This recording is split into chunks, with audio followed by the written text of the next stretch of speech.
ची 14 खडी 14 अक्षर आहेत वेगवेगळे उच्चार ग गा गी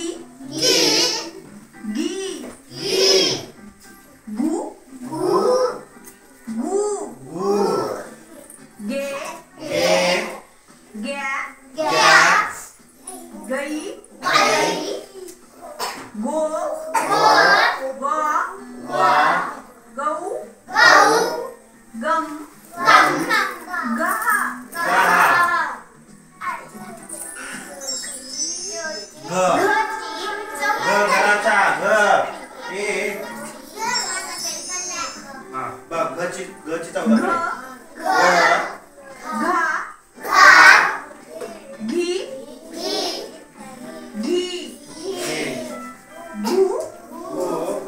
गु घे घ्या गई गो